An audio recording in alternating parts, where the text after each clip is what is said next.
Ang gabi sa inyong lahat, si Dr. Cortez.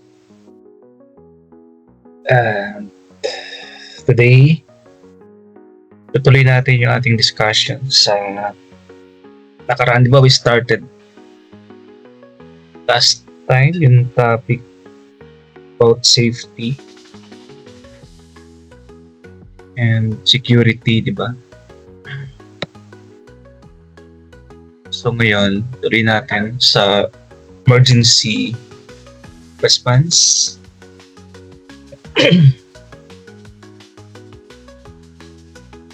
So still under the lesson subject administrative and office management. Itong health and safety and security natapos na natin last time. But under this kasi meron pa tayong additional to be discussed, yung emergency situation. Ayan. So mga first time to watch my YouTube channel in Dr. Cortez. I am your business doctor.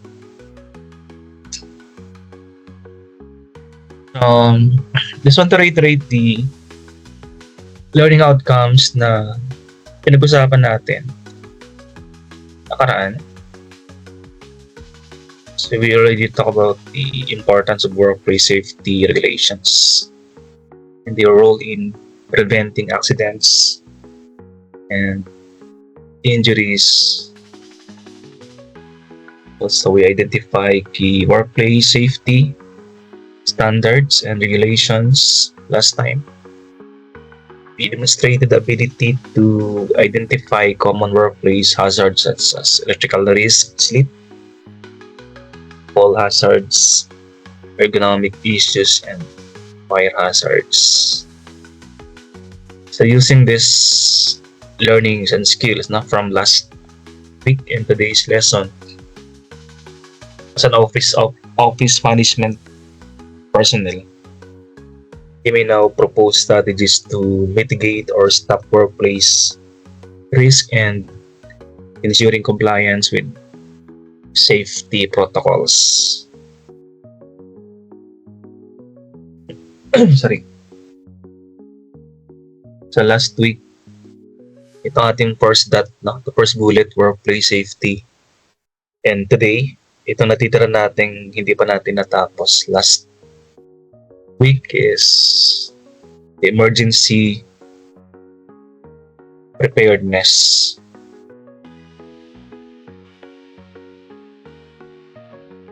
Okay, so emergency situation to sana sa isang company. Office na. Emergency always happens all the time. So it's better that you are equipped and ready how to respond, how to react pag may mga situation na ganito. Whether it is earthquake, fire, ayan, pandemic, or yung shooting incidents na uso sa US. Mga shooting incidents sa mga schools. Dito naman sa atin hopefully hindi mangyari na, but pag ganun na yung ready if there's a shooting incident. Okay, so moving on. So, i-define pala muna natin yung emergency situation. Emergency preparedness in the office is critical to ensure the safety of the employees during unforeseen events such as fires, natural disasters, medical emergencies, security threat. Yung binabanggit ko kanina mga shooting incident na pwede mangyari or isang employee isang distress employee na example tinanggal or dismissed from the company, then out of anger he threatened all the employees sa loob ng company. Then let us say that the employees armed may kutsilyo with knives, or worst, he has a gun, pwedeng gamitin sa mga empleyado. Tapos ikaw yung naiwan, or ikaw yung in charge ng safety. So, anong gagawin, di ba? So, ang pinaka learning outcomes natin sa mga topic na to is the effective planning and communication will help minimize the impact of these emergencies, and although we can't really avoid, but we can minimize the impact may emergency mangyari. Okay, so first, how are we going to structure yung ating emergency plans? Number one, the risk assessment. Maganda yung preventive no? Kaysa curative. Sabihin, hindi pa nangyayari. We are already looking at the potential risk isang company, no? Hindi pa nangyayari, like fire hazard materials or mga problematic employees. Sa US nga mayroon silang, may nakita ko to kahapon lang, bausang shooting incident sa mga sa US, like schools, offices na. So, ang ginawa ng office manager or ng mga safety personnel ng company, yung mga pintuan nila nilalagyan ng parang harang, right? Para pag may mga emergency, then yung isang room magiging evacuation center na hindi makapasok yung isang shooter. Ang ginawa nila, they attach a parang bakal dun sa pinakailalim ng pinto. Na pag may nangyaring insidente, magpapasukan mga employees doon, then they will lock the door. Yung sa ilalim, hindi yung doorknob, no? Kasi yung doorknob madali isang sirain eh. Ang ginawa nila, yung pinaka-base ng pinto ng isang room, yun ang nilagyan nila ng lock. Kasi pag ako yung shooter or killer at kayo nakalock sa isang pinto, siyempre ang pupuntihin ko ay yung doorknob. Madali siyang masira, no? So, ang ilalak nyo ay yung hindi obvious na yun ang lock, kaya yung pinakailalim, no? Ang nilalagyan nila ng lock na hindi alam ng shooter pag siya nasa labas. So, identifying potential emergencies, understand the risk specific to your office locations, mga papel, yan, no? Hindi tayo nag-i-stock ng, although hindi na rin masyadong uso ngayon yung office na maraming document, di tulad dating in the 90s na isang opisina, ang daming papel sa isang table, no? So, fire hazards mga yan eh. Ngayon kasi we are promoting paperless transactions. Hindi na tayo nagta-type ng mga memo or documents or emails na lang, di ba? So at least yung mga fire hazards ng mga paper ay nabawasan na natin, no? Pero meron pa rin mga materials na na flammable sa isang opisina, ng mga example sa example, may mga decorations doon na na flammable, yung mga makikintab, flammable yun eh. Dapat inaalis. Yun ang mga fire hazards natin. Then pagdating naman sa mga earthquake, so regularly yung City Hall naman nag-inspection, building inspection, I think regularly, no? May mga buildings na prone na mag-collapse or mga condoned building, hindi ka nalang ina-assess. They consider if a building is condoned or parang prone na sa pag-collapse. So, dapat inabandon, no? Or sinasarado na. Or the engineers can have mitigating task na pwedeng gawin to reinforce, example, yung isang building para at least mabawasan yung yung tendency na mag-collapse ang isang building and flood. Kaya nga yung mga flood regularly cleaning of drainage para pag walang bara. Parang sa para sa Japan. Yung ginagawa nila doon sa Japan, yung mga imbornal nila, yung mga butas, mga manhole, meron siyang pangsala. Yung mga butas na papunta sa drainage sa ilalim. Diba sa atin, dire-diretso, no? Sa Japan, mayroon mga pangsala yung mga drainage sila doon, mga manhole, para sa strainer. Para pag bumusan tubig doon, tubig lang pupunta sa ilalim, hindi yung mga basura. Kasi mayroong mga pang filter na nilalagay sa kanila. And ano kaya itong active shooter situation? How are we going to prevent? Common naman yung CCTV na hallways, nasa hallway yung mga CCTV. And there should be somebody always monitoring CCTV around the clock. No? Ang CCTV ka natin ngayon, example sa Pilipinas, ang CCTV ito naka-install pero wala nagbo-monitor. So maganda yung may monitoring at CCTV pa lang doon sa gate pa lang ng isang company. Right? Para ma-monitor yung mga unauthorized person. Parang sila sa tunog ginagawa sa bangko, no? May guard sa labas, tapos may guard sa loob. Kapag papasukin, pinifreeze muna lahat. Tapos may baril pag may baril yung na-freeze o na-inspect sa labas, automatic may maglalak agad sa loob ng isang establishment. Ayan. And ano ba bang kwan? Yung automatic lock. Yung isang pindutan lang, no? Ito nakita ko sa mga phone shop to.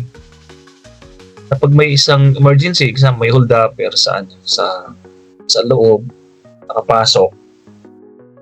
Automatic lang lahat ng pinto, lahat ng exit magsasarado eh. Okay? At dapat meron din panic room na tinatawag yung mga empleyado sa loob ng isang company. Panic room is ito yung room na pwede mo siyang puntahan. Just in case na merong emergency, just in case na merong shooter na naligaw, nangyari, sa pang malalaking siya sa loob. Right?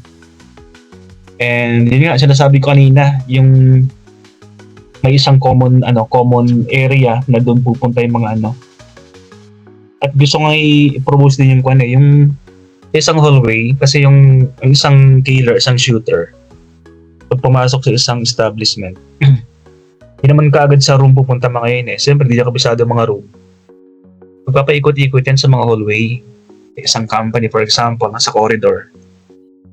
Kaya dito yung mga corridor natin, merong lock eh. Ngayon, parang rehas na just in case na merong shooter na paikot-ikot and CCTV monitor naman siya. Parang biglang babagsak bilawang rehas, so para sa makukulong sa hallway. Diba? Ganang mga kwan. Parang hindi siya makalabas doon. Parang doon na lang siya.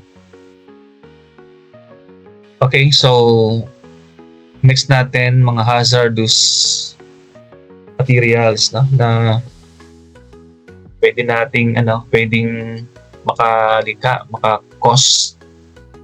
maging cause ng mga emergency. So ina-assess natin yan. Vulnerabilities determine any structural. Isang building, for example, isang office. And we also revise or update yung mga procedural.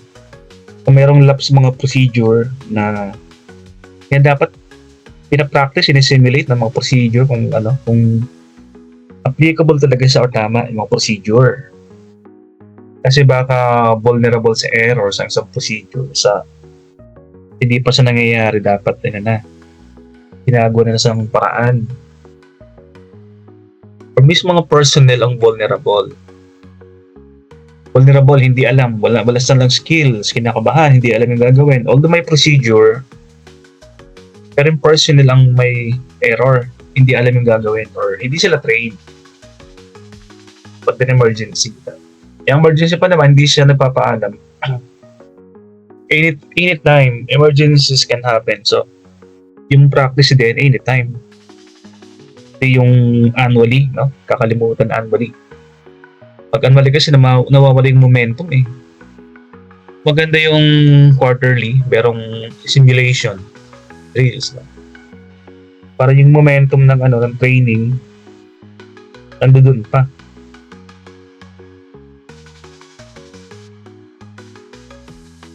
So, next natin gagawin for number 2, emergency response plan. So, after the initial assessment of vulnerabilities, identifying risk, kuha na tayo ng emergency response plan.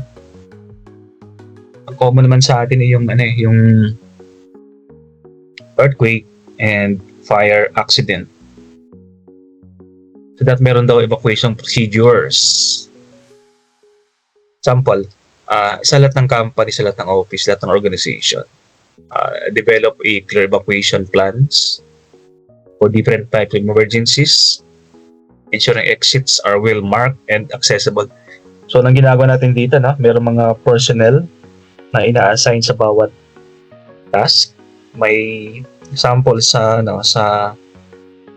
fire drill. Merong taga-announce, megaphone. Merong taga-inspect. At merong sweeper, yung matitirang taga-check kung lahat ba yung naka-evacuate na. Merong rescue personnel. Merong ang tawag natin dito, naka-head ng emergency plan. Example, sa common naman to, you have been undergoing training or drills. Dati pa nung sa school, ibang schools nyo, annually may drills. Ensuring exits are well marked and accessible. May exit nga, completing fire exit. Ang problem, pag hindi mo alam kung saan. Example, sa isang building. Yung fire exit naman sila, kaya hindi mo alam, hindi papunta doon. Fire exit. So, make it a habit, guys, pag meron kayong pinupunta isang building, isang lugar, isang establishment, and you have the time, make it sure na alam mo kung saan yung fire exit, especially pag building, important alam mo yung fire exit na pupuntahan. Kasi pag saan yung fire exit, pag hindi mo alam puntahan. So dapat yan, mga well-marked, properly marked yung mga exit. Luminous. Ibig sabihin, kahit madilim brownout, yung mga marking should be still visible. Maganda nga, umiilaw yung mga exit eh. Pag walang budget, o yung luminous na lang na kahit madilim, ay kita yung mga fire exit. Properly lit, maliwanag, May mga markings sa may mga markings sa flooring. Mga arrow sa flooring. Maganda may mga arrows kasi pag emergency, ang tendency niyan sa floor ka nakatingin eh. Hindi naman sa wall, di ba? So pag may mga markings sa flooring, mga example arrows going to the exit and luminous yung mga pintura, so maganda. And example sa fire evacuation, designate fire exits and routes. Kine-check ng Bureau of Fire Protection yung mga markings. Normally kulay green, kulay yellow, kulay red yung markings nila. Earthquake shelter areas, identify the safe zone sa isang building. Normally yung pinakalabas, yung pinakamalayo sa building na isang open area like parking lot. Yan ang ginagawang assembly. At pagkatapos ng earthquake drills, lahat ng mga evacuees ay doon pupunta. So dapat alam ng mga employees or evacuees ang common area. Ang reason, madaling ipunin, at madaling mag-head count. Kasi pagkalat-kalat kayo after evacuation, after a drill, example, actual fire accident, actual earthquake accident, then kalat-kalat kayo. So mahirap mag-head count. And important yung head count. Kasi kung may kulang, yun ang babalikan sa taas or ibang area ng mga rescuer. Binabalikan ka sa sa taas ng mga rescuer, yung pala wala naman talagang natira. Hindi lang pala nakapunta sa proper evacuation area isang evacuee. Hinahanap pala siya. Tulad ng nangyari sa isang Facebook post. Although funny, no? Yung isang post dun may hinahanap silang isang victim ng tragedy. Yung pala yung victim ng tragedy, kasama din nila naghahanap. Hinahanap nila, kasama nila pala. Mga senaryong gano'n, no? Okay, so mga shelter in place for emergencies like severe weather or hazardous chemical spills. Chemical spills pwede mangyari sa mga tragedy, no? Na isang tanker, for example, ay may mga lamang oil or chemicals, then lumubog, nag-capsize yung barko. Then oil spill or chemical spill ang nangyayari, no? Na pwede rin mangyari sa isang company. Example, toxic fumes. Isang company na into example, ang product ay mga chemicals. Pag natapon, toxic fumes. So it can suffocate yung mga victims or employees sa loob. So dapat meron kang shelter in place na hindi sa mapapasukan ng mga chemical or toxic fumes or toxic odor sa isang company. Ang odor pa naman minsan, no? Minsan colorless or odorless. Kapag nasinghot mo siya, doon ka mag-suffocate. Important na isang lugar ba, isang area na airtight, na hindi kayang pasukin ng mga toxic fumes or odor sa isang company in case of chemical spill.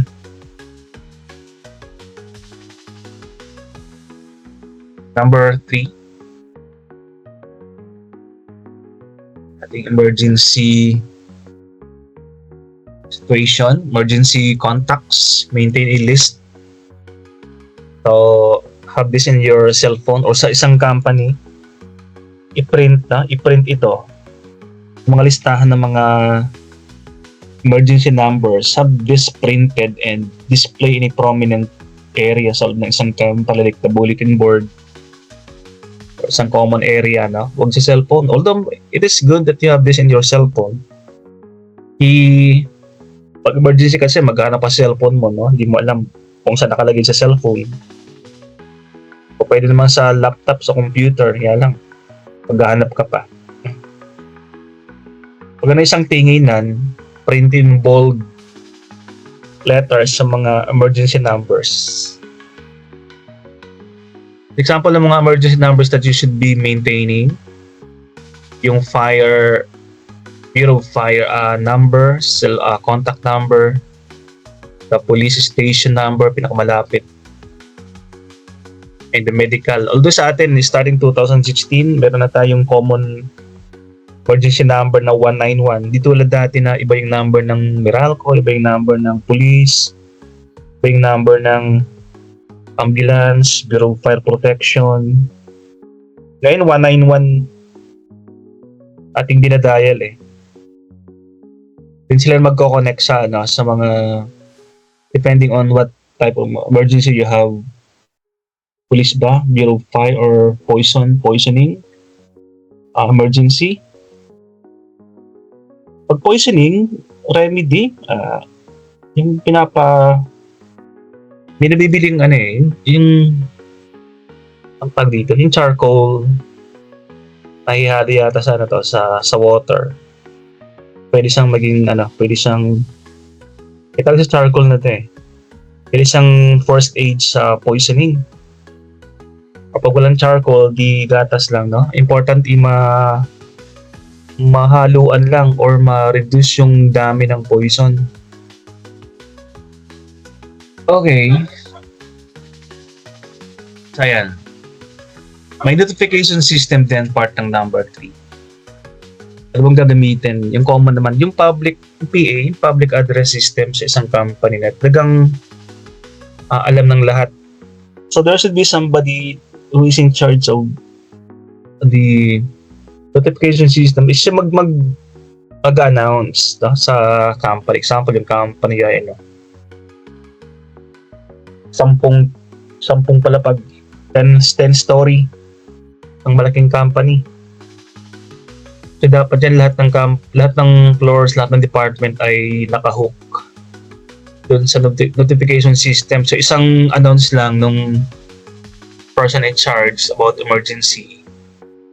So cover na lahat, no? Hindi yung bawat floor ay sasabihan mo, bawat manager sasabihan mo. So isang sabihan lang para mabilisan. Dito it is a matter of time eh. Kung magsasabi ka pa ilang segundo rin yun, di ba? Maganda yung isang sabihan, lahat ay nakarinig na. You can use an intercom, public address system, PA. Ang megaphone, pangabihin, di pwede, no? Kasi megaphone kung nasa ground floor ka, hindi mas marinig sa sa taas eh. So pwedeng megaphone pag lang, pag let's say isang level lang ang mga office, isang floor lang, di ba? So horizontal yung pag-announce. Example ng notification system, the PA nga, sinasabi kong the PA is the public address system for immediate voice alerts. Ang text kasi, text, email alert, buti sana kung lahat sila naka-monitor sa sa mga cellphone. Automated system. Automated din to, isang send lang lahat kasama na, no? But di pa natin na assure yung visibility ng text, email alerts. Pwede rin audio alarm, parang siren, no? Sirena. For those with hearing or vision impairments. It's important din na ganito na, although yes, it is correct. Yung mga hearing impaired or vision impaired, syempre di na marinig yung sirena or PA. So that meron din tayong protocol pagdating sa mga PW employee. Hand signal, for example, ginagamit. Okay, so let's move on to the next slide.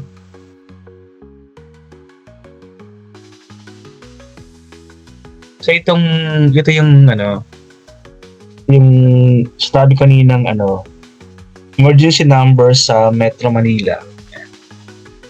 The Philippine Red Cross, example, may marami yung mga victim.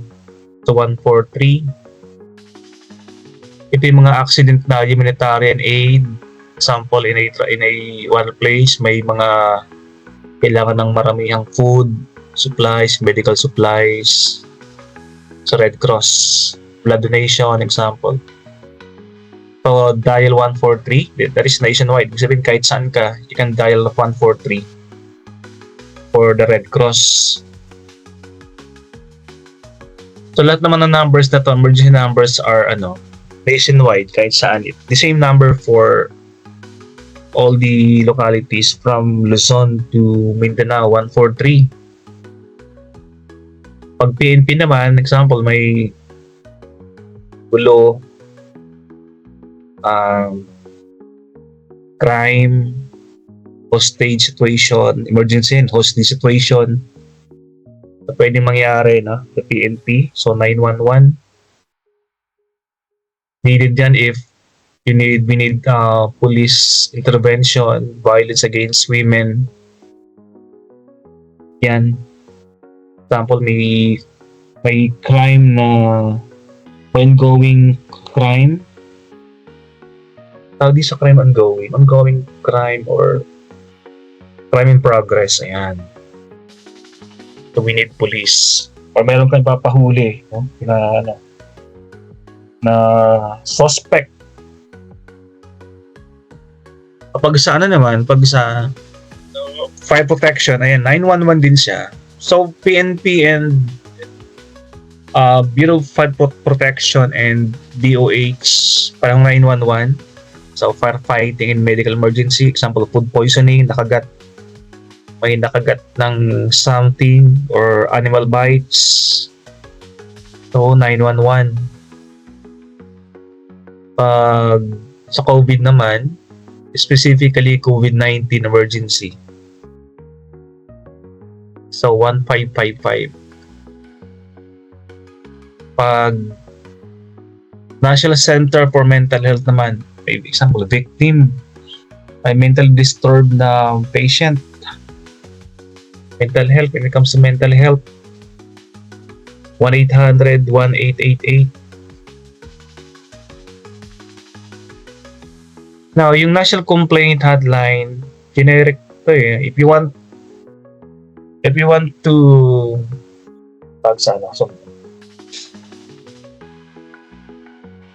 if you want to notify somebody about a corrupt practices, example, you have a complaint against some public officer, public employee, government employee.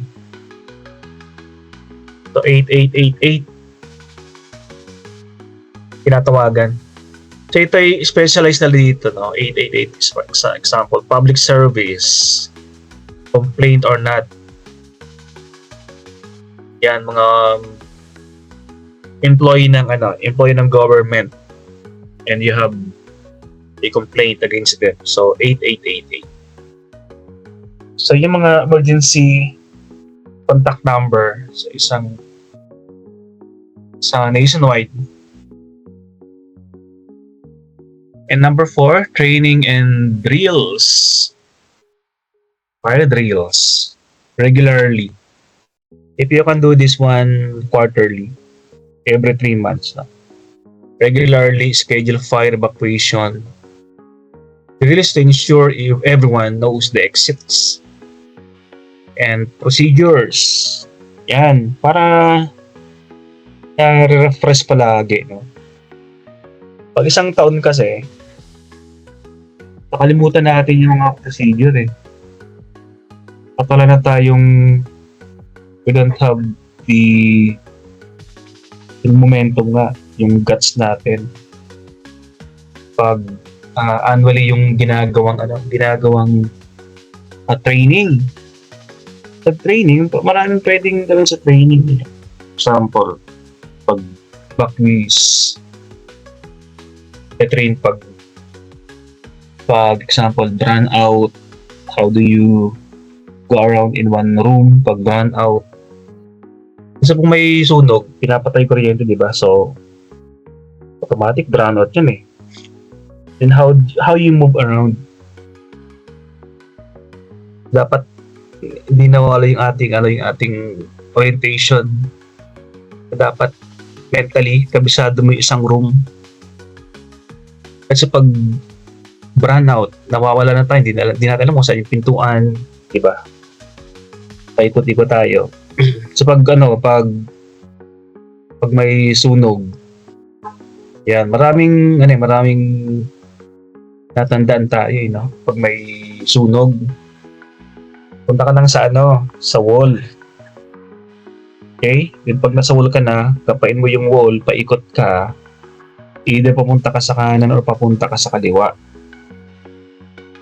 And ultimately, magkakarating ka sa pinto. Diba? Yung mga wall naman natin may mga pinto, diba? So kahit disoriented ka, kahit nakalimutan mo, kasi madilim or mausok, pag nakapa mo yung wall, so i-sweep mo yung wall either to your left or to your right hanggang makarating ka sa pinto. Ayan. Or you can crawl. You can crawl kasi pag nakatayo ka, yung usok malalanghap mo Pero pag ikaw nagko-crawling or gumagapang ka, yung usok minsan hindi naman sa umaabot sa You have like 1 foot allowance na pwede kang mag-crawl. Yung 1 foot wala sang usok. Tapos ang usok nasa taas lang naman, di ba? Pag magapang ka, so you can avoid the smoke pagpagapang, no? Kesa kesa daw nakatayo. And ano pa dyan, natandaan natin. Ayan, wag kang pupunta sa toilet. Iba kasi ang tendency magkukulong sa toilet, no? Akala nila kasi safe yung toilet, Akala hindi makapasok yung doon. Yung apoy. Hindi makapasok yung apoy, pero yung usok naman. Kukulong ka sa sa toilet, di ba? So, pag nakulong ka sa toilet, hindi ka makakalabas noon. Okay, emergency response training. So, I am advocating this one na lahat empleyado should be trained in first aid. Mga basic dyan, mga CPR. Yan, mga cardiopulmonary resuscitation. Pagpump ng chest. Pagbigay ng air, oxygen dun sa victim. Common procedure yan. Example, dog bites. You know how to remedy dog bites, snake bites, choking. You should also know how to use the fire extinguisher. Diba? So, basic sa fire extinguisher, you remove first the safety pin. Yan. Then hawakan yung nozzle ng fire extinguisher, then you press dun sa base ng fire. In sweeping motion, left to right. Yan, di ba? Tinuturo naman sa sa fire drill, kaya lang sometimes hindi tayo nakikinig Minsan hindi natin tinitin yung fire drill. Para minsan parang parang bonding moment pa yung yung emergency drill Nagtatawanan yung mga estudyante, hindi masyadong nakatingin sa instruction or nagde-demo ng fire extinguisher. Okay, so nga active shooter drills, while sensitive, these drills can be critical in ensuring employees know how to respond to security threats.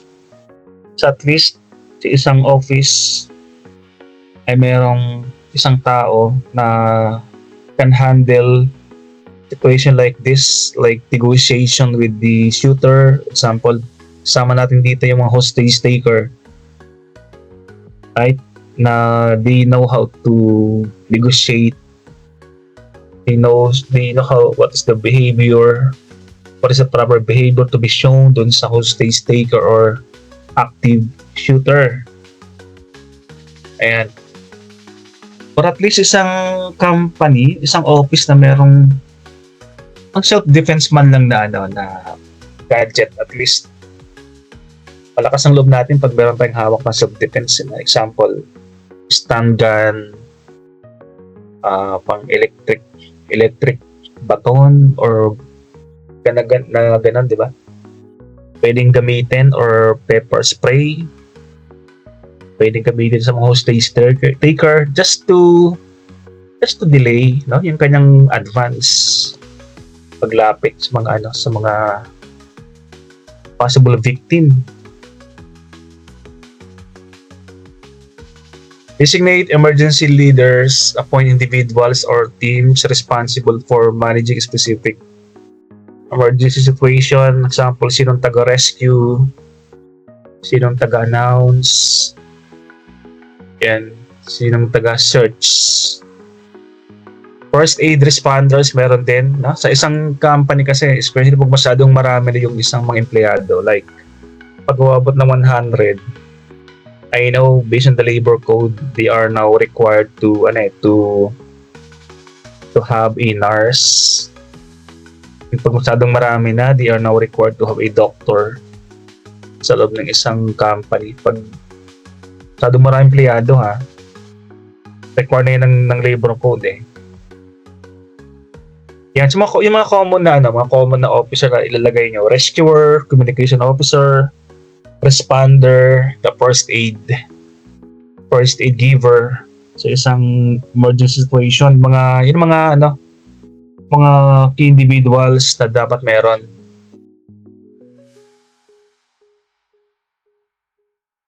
Number 5, emergency equipment and supplies na dapat meron ang isang office.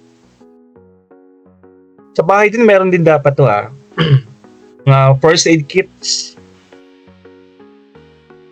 Stock and maintain first aid kits throughout the office, ensuring employees know their locations. As a prominent, hindi nakatago sa vault. Dito nakatago sa tagong lugar. Yung prominently displayed. Example, medicine cabinet.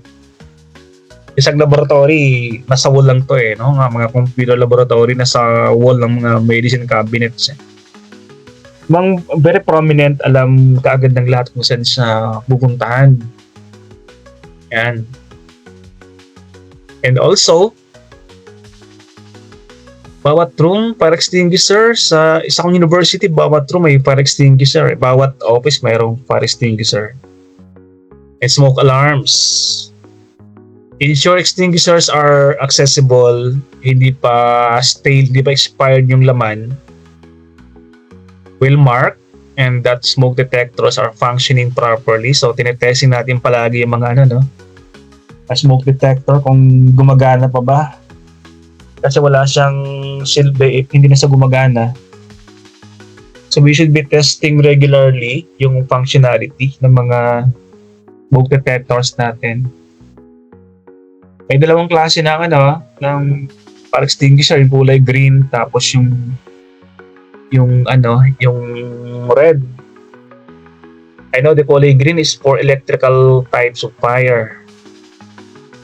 Kasi pag kuryente, di ba? Hindi mo basta-basta pinapatay. Mas lalong kakalat yung kuryente. Yung pangalan natin ginagamit, the automated external defibrillator, or this one is the AED. Consider having this one, portable naman to, no? Consider having an AED in case of cardiac emergencies, especially in larger offices. And by the way, pag sinabing defibrillator, ito yung sample, somebody suffered a cardiac arrest or heart attack. Ito yung pinapound yung chest ng isang victim para bumalik yung pulse o yung heartbeat niya. Yung sa mga pelikula, di ba? Have you seen those movies na isang victim is malapit mag-pass out or suddenly collapse? Di ba pinepress yun ng yung machine, parang kinaklap siya ng isang machine para bumalik yung kanyang heartbeat. So that is defibrillator. Ito portable, no? So I know at home okay lang meron ang ganito eh. Kasi we don't know when accident will happen. Alright, in emergency kits stock, ito yung kinakwento ko last time, no, na it is better if you have a bag na in case of sudden emergency. Baha, sunog, tindol. Yung mayroon ka ng bibit-bitin ka agad, nakatabi lang siya, na bibit-bitin mo siya. So lahat ay nandoon. So parang it is emergency bag with all the kits that you will be needing. Sample water, non-perishable good food like skyflakes, biscuits.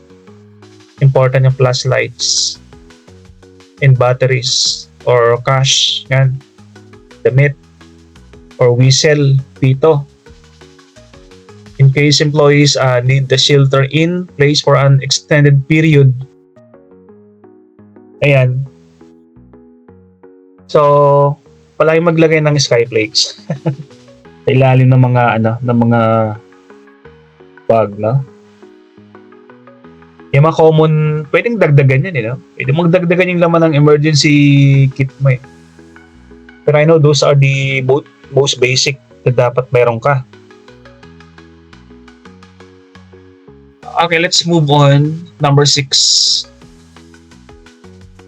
Emergency exit routes. Ito yung mga normally ay tinataka natin. Exit. Per exit sa kulay green, luminous, prominent yung kanyang paint. Ay kitang-kita, no? Sabi ko kung pwedeng ilawan pailaw para kitang-kita. Kaya luminous yung pintura. So clear markings, emergency exits should be clearly marked and visible from all work areas.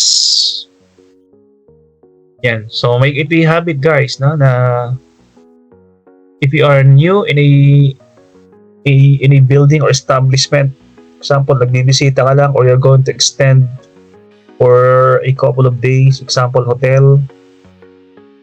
So make it a point na inaalam kung saan ang mga exit, emergency exit, or if they have panic room or shelter in na lugar sa loob ng isang establishment. So, inaalam mo yan, no? Example, resort, yan.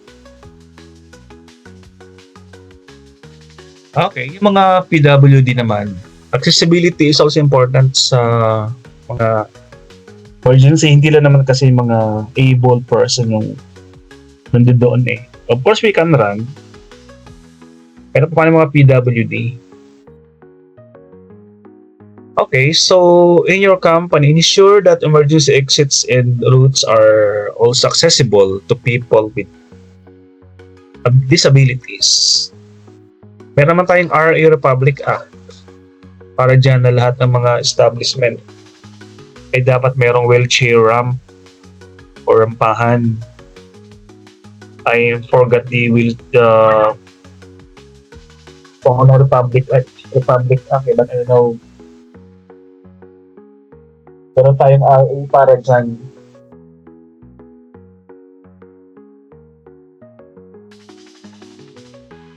And also the assembly points. Designate safe assembly points outside the building for employees to gather after evacuation. So these points are far enough, malayo sa building. Kasi pag yan ay sunog or earthquake ang emergency, tapos nasa tabi lang siya ng building, tapos because of earthquake, yung building ay nag-collapse din. So, victimize din yung mga nasa gilid. So, dapat layo. Far enough from the building to be safe from potential hazards like fire explosion. Hindi lang yung fire Di ba? Pag may sunog, at example yun ay hotel o restaurant, at tinamaan yung mga stuff ng example cooking gas or chemical that are prone to explosion, tumabog, no? Tuman sa bintana may salamin. So may yung mga broken window panes, panel, broken glasses, potential maging cause ng another accident. Dapat malayo. Yung mga reason dapat malayo mga tayo sa mga buildings nating in-evacuate.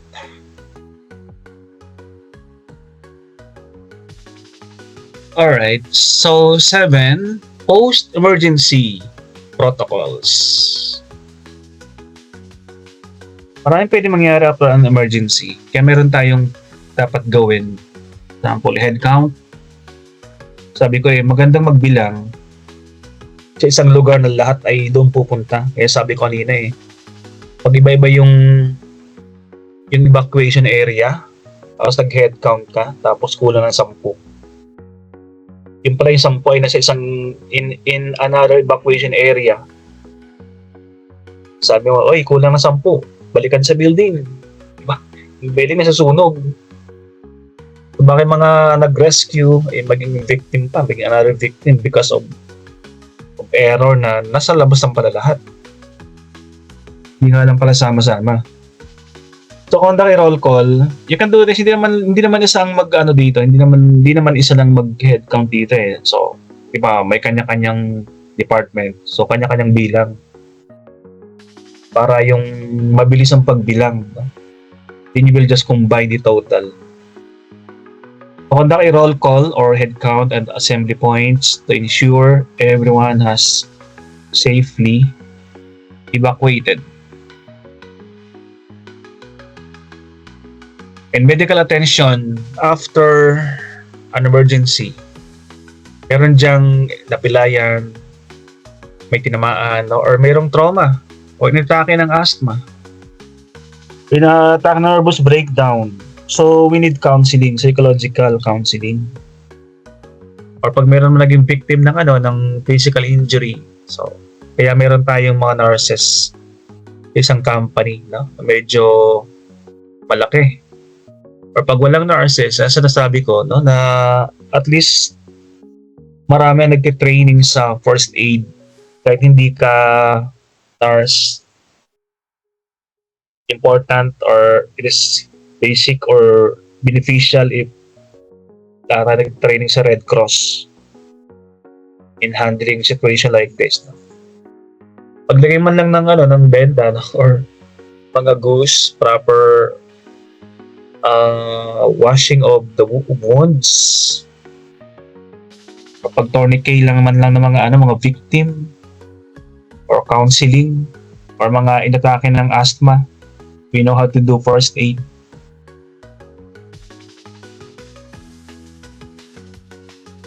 Post-incident review.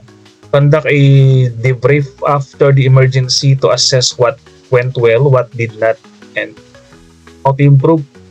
Bawat emergency is a learning experience eh. So baka may kulang ka sa So we improve, we list down kung saan tayo lacking or nagkulang yung ating preparation or respond sa isang emergency. Important, we are learning. We keep on improving sa ating mga protocols when it comes to emergency situations. So, para next time, we are improving. We can minimize the injury or damage.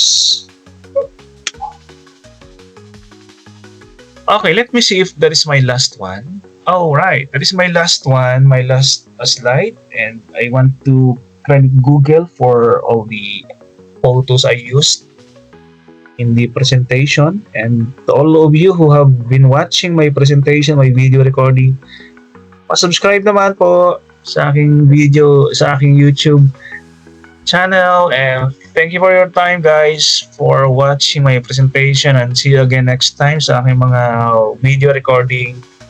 Dagdag kaalaman para sa lahat. And this has been Dr. Richard Cortez. And mabuhay kayong lahat.